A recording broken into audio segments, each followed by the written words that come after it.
I'm sure that as Neil Blake's partner, you're a highly competent attorney, but I really want Neil to handle this for me because he's one of the toughest lawyers I know, and that's exactly what I need. However, this problem is so pressing that I don't think I can wait for 3 days until Neil gets back. So if it's all right with you, I'd like to come over to your office right now so that we can get things started, and then Neil can take over when he returns. Look, I really don't give a damn about anyone or anything except getting my son back for good this time. And I know that my ex-wife's long history of mental illness is just... Look, I'll be more specific when I see you. Goodbye. Oh, darling, how long have you been standing there? Long enough to be shocked by what I just heard, Alan. Darling, I'm sorry you had to hear that. It really has nothing at all to do with us. Anything that touches you touches me. And us. Well, yes, of course, I know that. But... Alan, I was shocked when I heard the tone of your voice. I mean, you were so cold when you're talking about discrediting Elizabeth in any way you could, even bringing in her mental history. Alan, it was like listening to a stranger, not my husband. Darling, I think before you judge me, you should hear what your father had to say to me when he came to the office earlier today. And what does my father have to do with Now, it? just listen.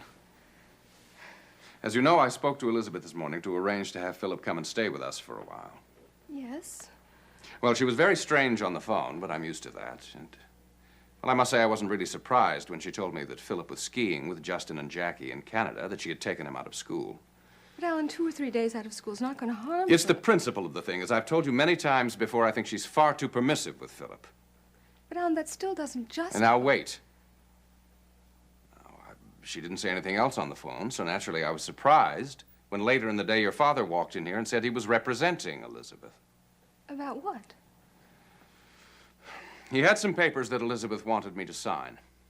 Papers giving Jackie and Justin Marler total legal custody of Philip. What? That's right.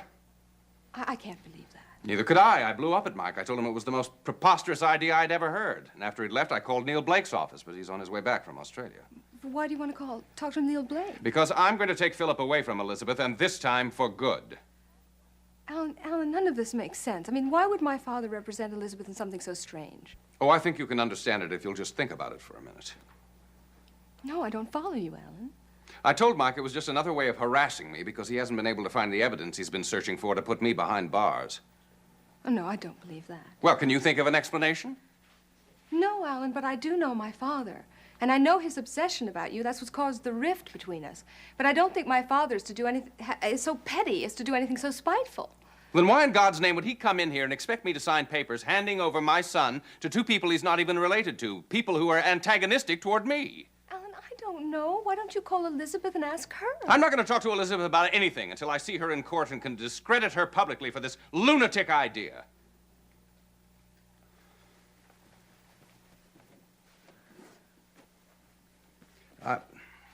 I'm on my way over to Neil Blake's office. I want to talk to his partner about this. Can I give you a lift? No, my car's downstairs. All right, then. I'll see you at home later.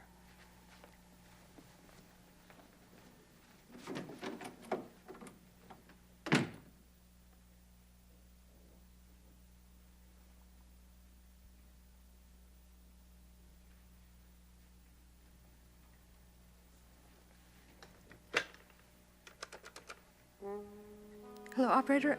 I was wondering, could you find me the listing of Elizabeth Marler? It's a new listing. Hi. Whoa, Hope, you look great. Did you have a good vacation? Yes, Kelly, thank you. Good. How are you? Fine, fine. Listen, have you seen Morgan anywhere around here? No, I haven't. Well, I'm trying to get a hold of her because I've been feeling bad about her, and I'd like to have her over some night soon with some of her friends, like Hillary and Tim, and you, of course. Oh, well, Hope, I think it'd probably be a good idea if you just had Tim and Morgan over. Look, I'll see you later, okay? Okay. Hope. Oh, Andy, hi. I don't have to ask. I can see you had a great vacation. Yes, we had a wonderful time, thank you. You know, I've been leaving messages all over Springfield for you. There's something I'd like to discuss with you. Can we talk now? Andy, listen, I'm really sorry, but I have a very important appointment with Elizabeth Marler. Yes, I already know about that. Elizabeth is going to be with Sarah for about another 15 or 20 minutes, which would give us time to talk right now. Andy, I thought you'd slowed down now that Alan's given you permission to write his biography. I haven't forgotten who made that possible for me, and I'm going to find some way to show you how grateful I really am. But right now, I'd like to discuss something with you, a job. Oh, well, I always have time to discuss work. Well, great. How about a cup of coffee downstairs? All right. Excuse me. Katie, Sure. could you please tell Elizabeth that I'll be down in the cafeteria with Andy? I already made the note.